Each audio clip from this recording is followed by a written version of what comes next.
Hello everyone. Today I am showcasing a Druid Werewolf PvP build. It has a lot of versatility and there are no limits how far a skilled player can take this build. Before I get into the build, I need to explain 3 major essences that make this build function.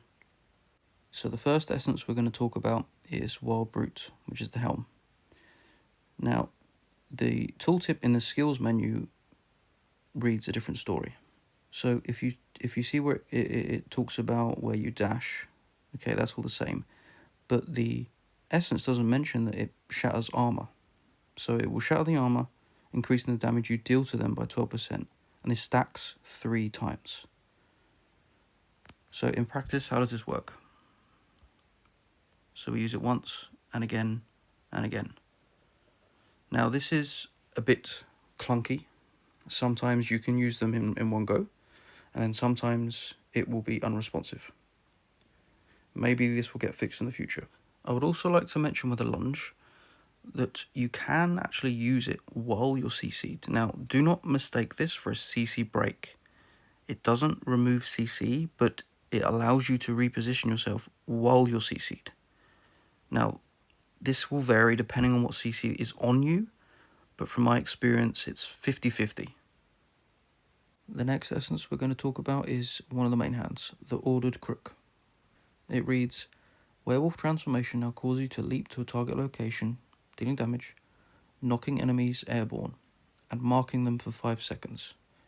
Now, the marked targets that you landed on will increase your critical hit chance against the marked enemies. And 40% of the damage that they deal to you, you will heal back. One of the things that has made this essence great is the latest update that we had. So you can now transform into the werebear or the werewolf while you're under any CC. So this allows us to essentially land it on anyone.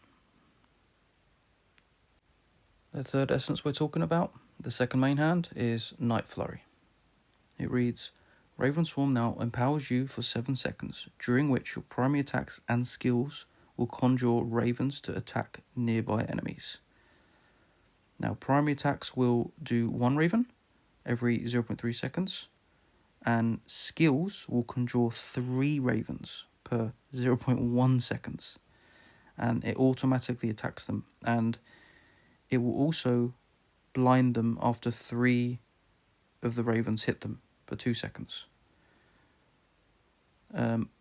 Note how it says nearby enemies. Now, this is not the case. When we use it in practice, it can hit people from off the screen. So you see how they're all getting hit there? That's the ravens doing that, just from me using skills. So now we have all the essences together. I'm not going to speak about the helm and the main hands because we just covered those, so let's jump straight into the chest. Saved by Nature. If you've seen my other videos by now, you know what this does. It's great. Yeah. And the shoulders, I'm not going to pronounce the name because that would just be a mess. But these shoulders is what allow us to maintain our primal power. So we don't have to worry about that running out. And the reason we use the shoulders is because the legs, Unstoppable Redress, it's a CC break. So every time we use it, it consumes 15 primal power to remove the CC. So it goes in sync with the shoulders, constantly giving us the primal power. Now the first offhand, it's not really, we don't really main auto attack outside of Wolf much, but it's just there. And the other offhand, Scar Carver. The skills we're using are Werewolf, Circle of Life, Rabid Might, Raven Swarm, and the primary attack, Ferocious Strike, but we don't really use the primary attack much. For the green set pieces, I'm using 4-piece Gloom, 2-piece Mountbank, and 2-piece Vithus. Now, the class affixes I use are Circle of Life and Rabid Might. I have 3 out of 3 on both. You can use whatever you like, but the more you have, the better this build will perform. Rabid Might, there's also, I believe, the only class fix that works with your party members. So this damage increase will apply to whoever you put the buff on as well. So you increase everyone else's damage. Now we're on to the legendary gems. Overall, the gems are pretty flexible. I would say the mandatory ones would probably be Bloodsoaked Jade, Royal Inconsequence, and Blood Flow. Now I found the Crimson to be quite useful, but again, it's not mandatory. Other than those three that I mentioned, just use what you have and experiment. Feel free to try some things out. For the Paragon, I've gone with Brawler, these 5 nodes here. And for the Paragon legendary skill, Curse of the Weakness. The reason I chose these is because the overall build is quite tanky and we have the healing from the Circle of Life. So mixing damage and survivability, it really goes well with this build. For the curse properties, we go with 6-piece Tortured and 2-piece Ghosted. Now with all this being said, how do we actually play the build? Well, we want to activate our buffs,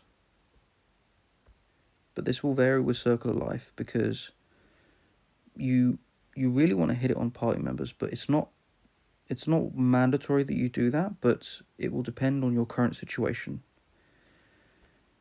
Now, when we go and apply our buffs, we want to make sure, or at least try to, land our werewolf transformation on enemies. And then we do the dashing and the rend and tear. If you land the first part of the rend and tear, you will get a second use, and it will knock everyone up. I also want to note, when you auto attack in Werewolf, it does like a little dash.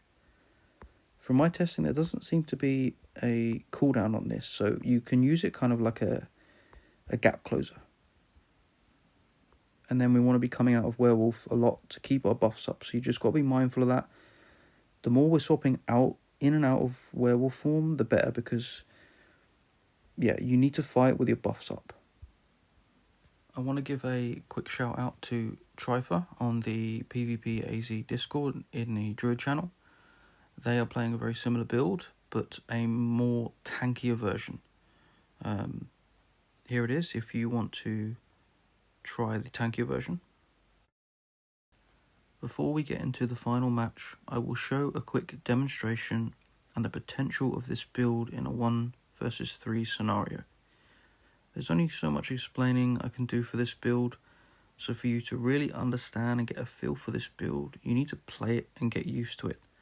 At first, it may feel clunky, but within time, the outplay potential is extraordinary.